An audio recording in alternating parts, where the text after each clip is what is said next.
Another awesome record and pretty pretty hard to come by. I don't know if this is a reissue or not. Anyway, this is ESG. The album's called Come Away with ESG. They're a New York band consisting of mostly sisters and I guess one brother. I'm not too sure about that. Yeah, they had a groove that just was copied so often by rappers in the early days. But they're not rap at all. Their beats are, kind of. But that's because a lot of rap artists decided to take those beats and use them for their own. Great band, mostly instrumental. Sometimes they just, blurt out words or sentences. That's it.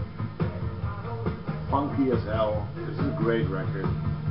Ought to be in everyone's post-punk collection. Everyone's record collection, that is. Good record. Then The Fall. Can't show a post-punk best-of, sort of, without showing The Fall. The Fall is my favorite post-punk band. They released a shitload of records, and all of them, are good. This is my favorite of theirs, This Nation's Saving Grace. It's got Bombast, which is a really good track, Spoiled Victorian Child, I Am Damon Suzuki. Awesome record. It's an awesome band. This is their best. It's a good place to start with The Fall, but anything is good to start with The Fall. You have to get used to Marky Smith's rants, because that's basically what he does. He just rants, and he doesn't really sing. He's just blurting, anger. That's what it is. He's an angry old man. Back when he even wasn't an old man, he was still an angry old man. There's also, uplifting post-punk. Not all is dark and political and stuff like that. Family Fodder is a pretty uplifting band. This is a Monkey Banana Kitchen. They had one French singer in it. Next insert. And the rest were, I guess, from the UK. Most of post-punk bands that I have come from the UK. I have some American stuff as well. But this is like a fun, fresh record. It's uplifting, it's funny, the lyrics are good. Great band. Not a lot of people know this band, but they should. The Slits. This is cut. Can't go showing a best-of post-punk update without showing the Slits. Ari Up recently died. She was one of the lead singers in the Slits. This is their debut album, and so far I think it's their best. It's got the classic track, Typical Girls. It's just an overall great record. It's got the original insert, which is pretty cool.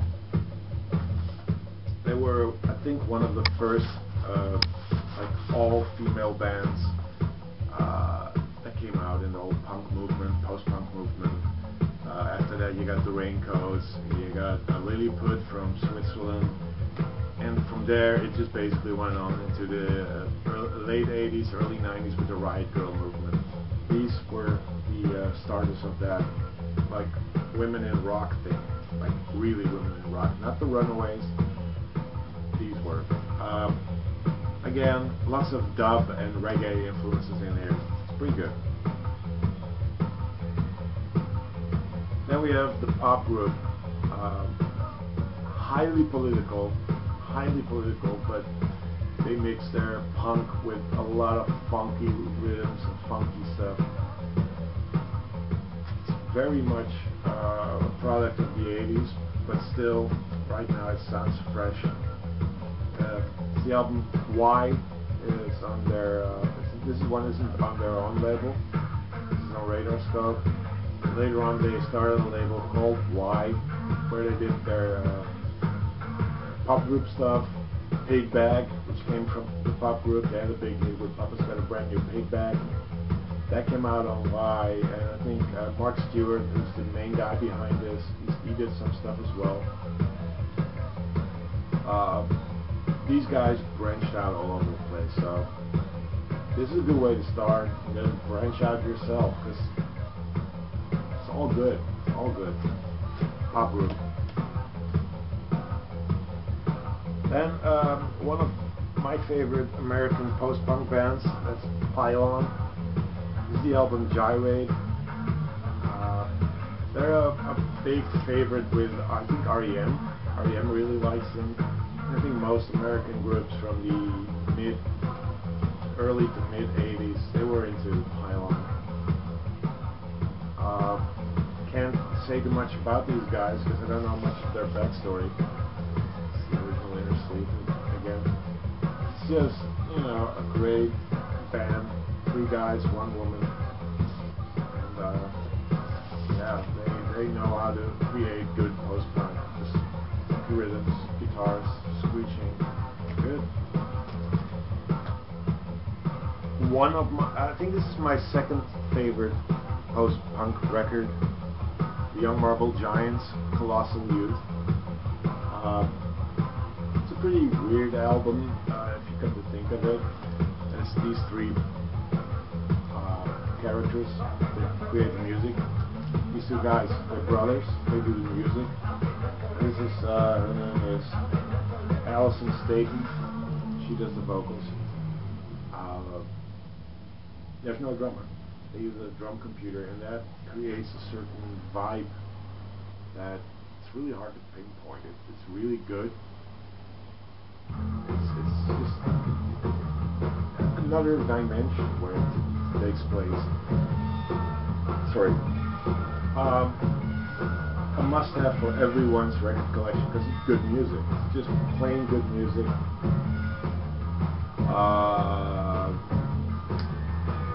Hole did a cover, I think, from Credit and Straight World. I'm not too sure about that. Kurt Cobain was a huge fan. I'm a huge fan. Don't listen to the other 2, just listen to me. I'm a huge fan. Get this. My favorite post-punk record, and one of the most difficult to listen to, but still, This Heat with Deceit. This is the record Radiohead would have made if they would be a band in the 80s. Not just post-punk, just a band in the 80s. If they were a band in the early 80s, this is what they would sound like. Highly experimental, focuses more on rhythms and drums, and it's a great album. This is an album that probably will end up, if I ever do a top 10 list, this will end up really high in my top 10. Great album. Musically, you know, miles above any other band in this genre, miles above any other band in the period. Great band. Great band. Check out some of their videos on YouTube. You will hear why I'm so amazed by this band. And 2 more that I didn't take from my post-punk batch. I took from various places. My German post-punk is within the whole German New Wave section, so that's why Grauzone, one of my favorite German records, isn't there. It's between all the other German New Wave bands. It's not even a German band, by the way, it's a Swiss band.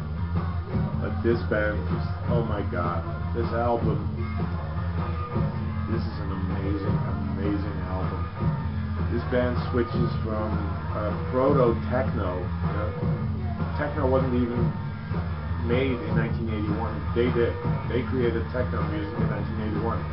So they go from techno to just pure post-punk to punk rock to this, you know, crappy poppy tunes. But it's awesome. All of it is awesome. There's not a bad track on here. Grauzone, if you get the chance to buy this, get it. It's probably really hard to get outside of Europe. but you know, look for it. It's a really good album. And the last record I'm going to show, it's the TV personalities or television personalities, and them, the kids just love it.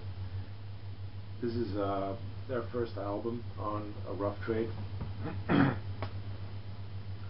It's yeah, mainly fueled in 60s music.